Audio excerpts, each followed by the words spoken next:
We're happy to have Mary Loyer here today with Brazilian Professionals.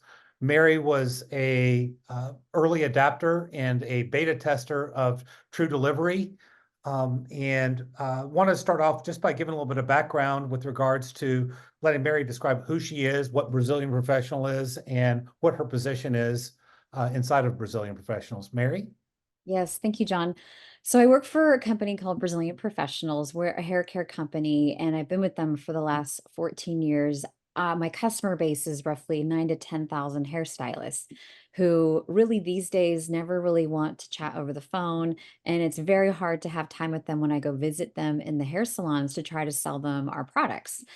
And so texting has been the way that I've been able to really make my business happen. I'm the number one sales producer in the company now, and I really believe that a huge part of that has been the way I've been able to use TrueDialog and now TrueDelivery to really make sure I am able to reach my customers on a quicker, a more regular basis.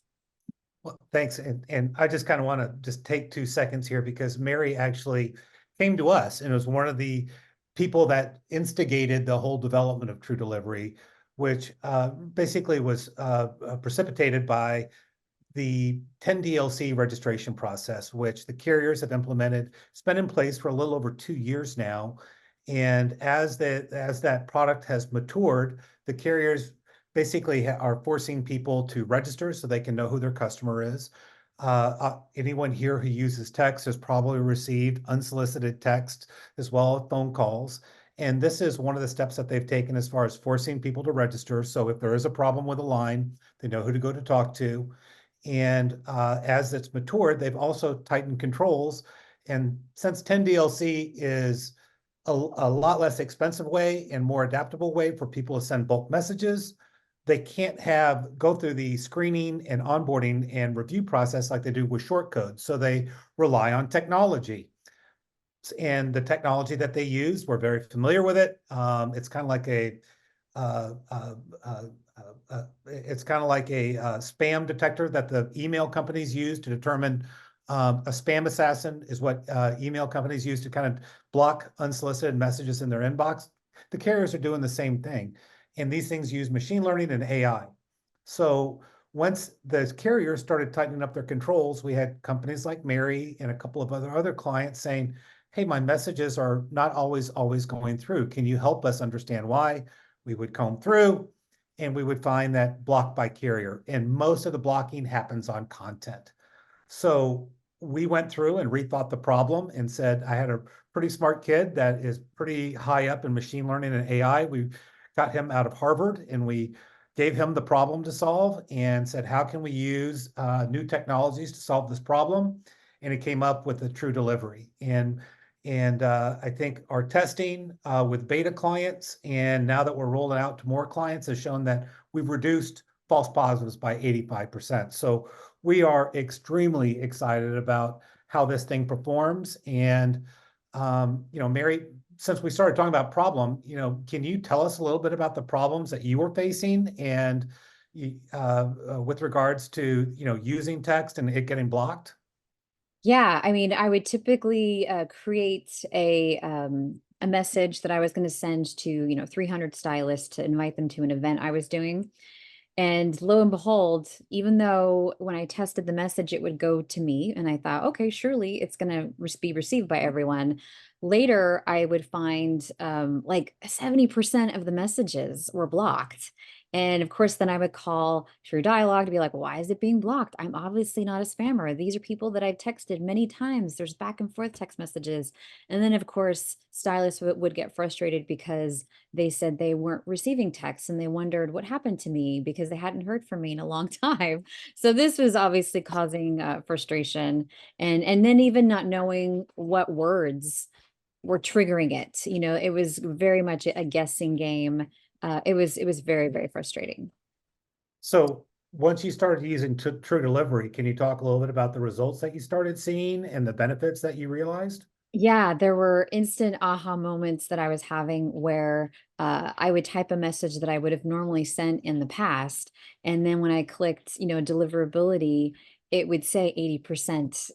predicted to not be delivered because it was going to trigger a spam filter. So then instantly I was able to change up the message and test it again. And through process of elimination, I've been able to tweak my messages. It's helped me simplify them.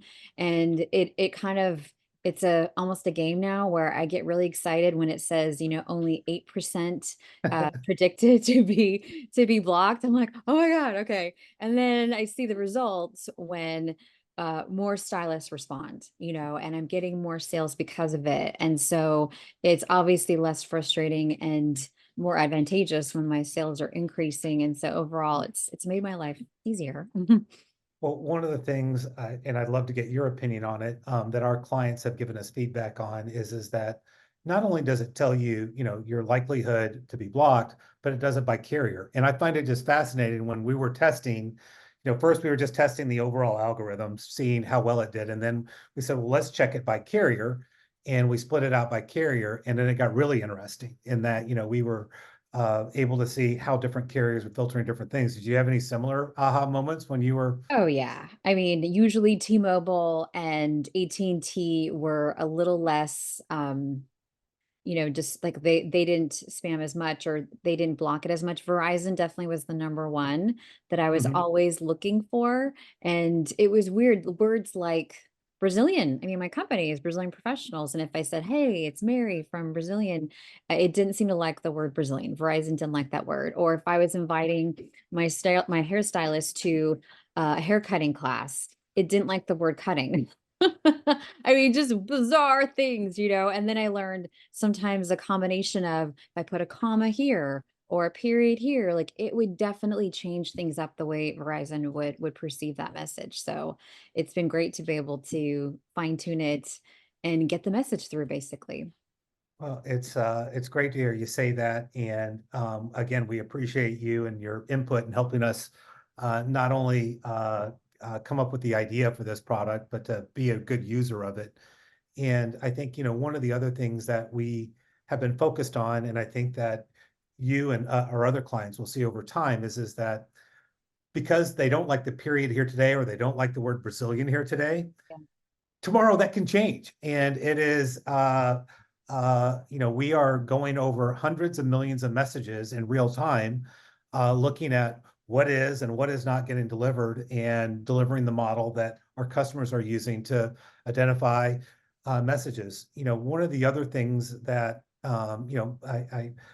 as CEO of this company, my background has been in messaging for, gosh, 30 plus years. Started off doing sticky labels for direct mail and doing data processing for people who are putting catalogs and direct mail pieces in the mail and doing all of the database work for those. And then when email came along, we built, built a business with some other guys and was one of the pioneers of that. And it was interesting because at the, 10 years into that life cycle, started being companies that came out that said, hey, when spam filtering started happening, what is your delivery rate going to be? And the difficult part of that is that in order to understand what the delivery rates were going to be with your messages for those technologies was you actually had to send messages to a seed list that they had, and it would go through and say, did it get through or did it not get through? And they had all the different mailboxes lined up.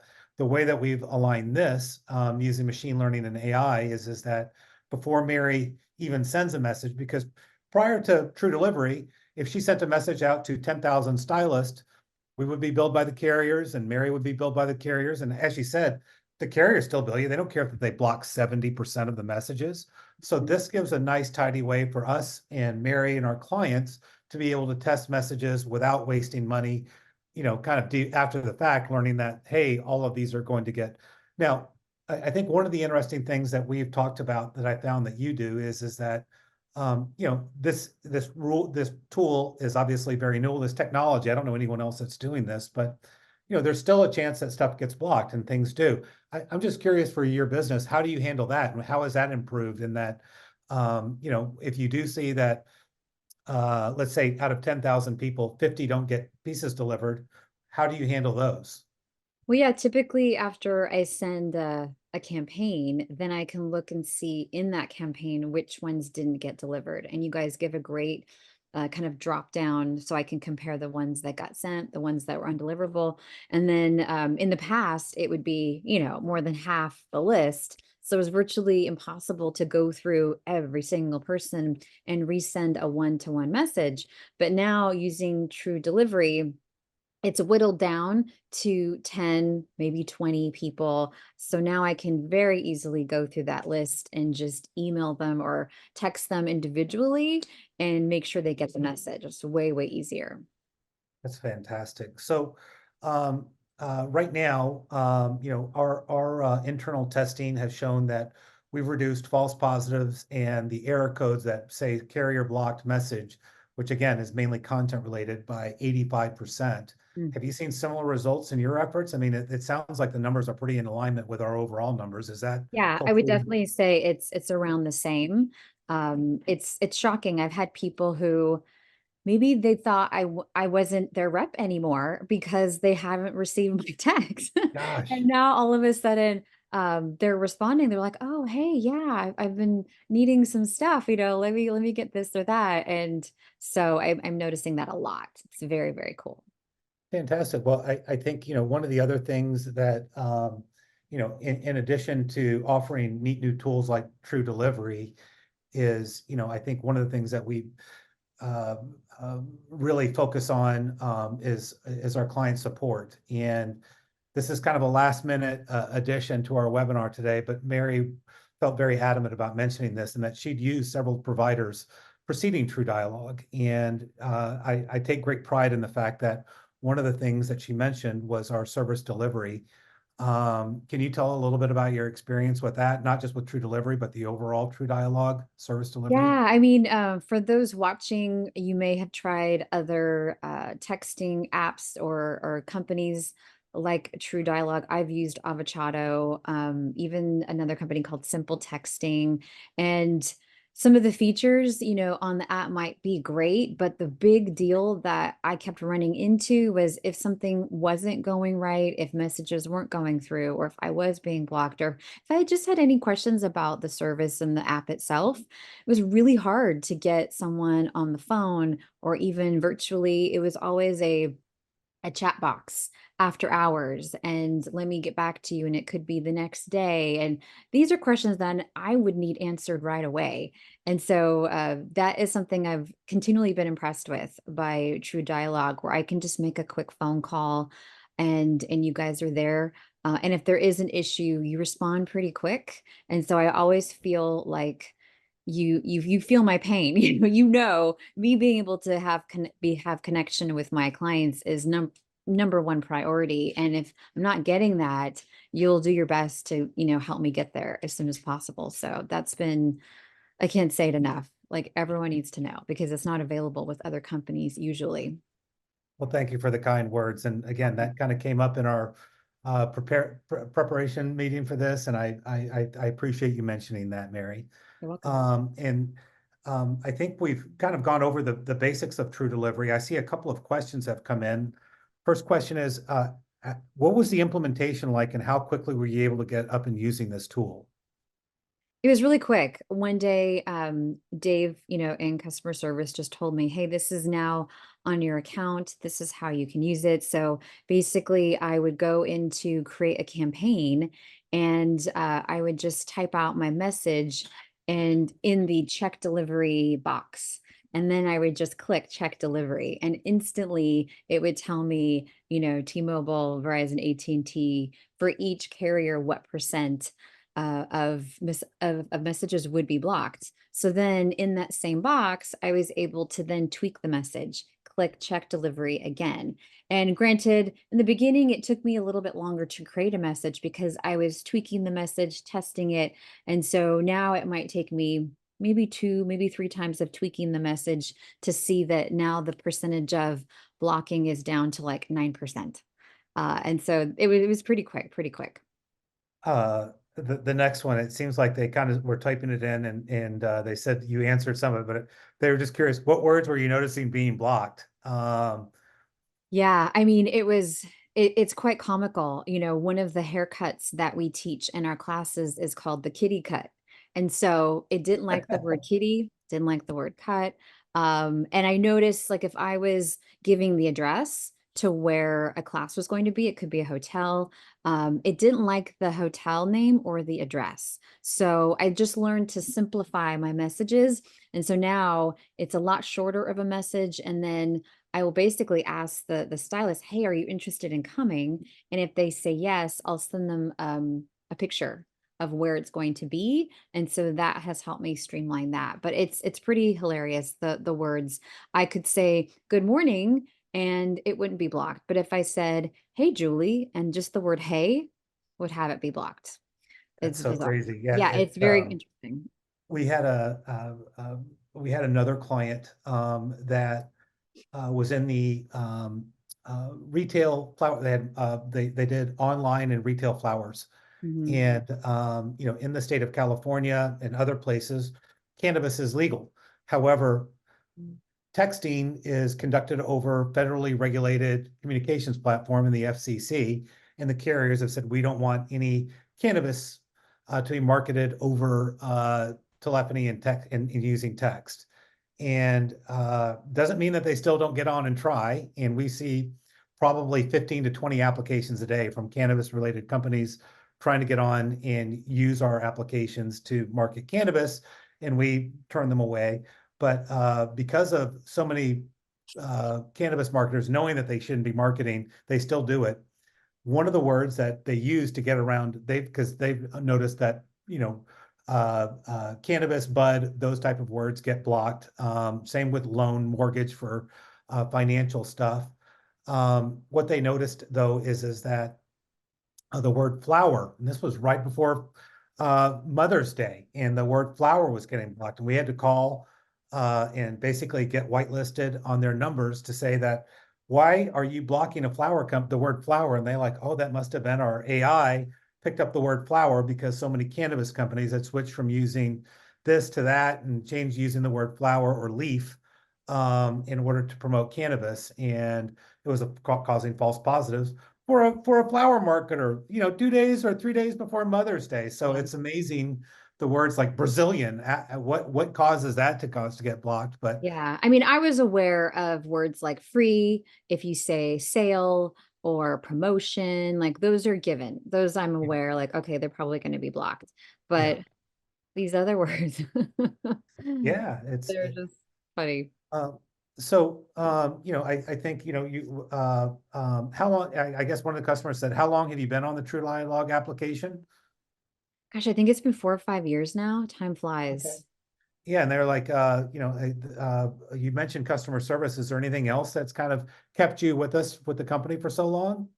I mean, just the ease of use of the platform. I love that you guys are always updating, and especially that you're open to hearing feedback of, Dave, whenever I call him to say, "Hey, this would really improve the site. Is there any way you guys can change this or that?" And he'll I know that he's gonna give it to you guys to say, hey, this has been something we've been getting requests for. I really appreciate that responsiveness. And of course, some things may happen sooner than others, but that's something else that I appreciate is that you're willing to listen to what we need to be fixed or to be changed. Well, thank you for everyone for attending. And Mary, we're very grateful for your time today and Yeah. appreciate you giving your time and also being a great TrueDialog customer. And if you've got questions, you want to learn more about TrueDelivery, you can speak with your client services representative. Dave Carevu and his team all know about it very well. For those of you who are on our integration, we are going to be finalizing adding TrueDelivery into our integrations. That should be somewhere in the last Q4. Now that we've got most of the initial design and implementation components of TrueDelivery outlined, and our product teams are going to be incorporating that into our integrations. Stay tuned for updates for Salesforce, HubSpot, and Dynamics and Salesforce Marketing Cloud that being added to those integrations. And beyond that, thank you everyone again for your time today. I really appreciate it. And Mary, thank you so much again. You're welcome. Thank you. All righty, have a great day.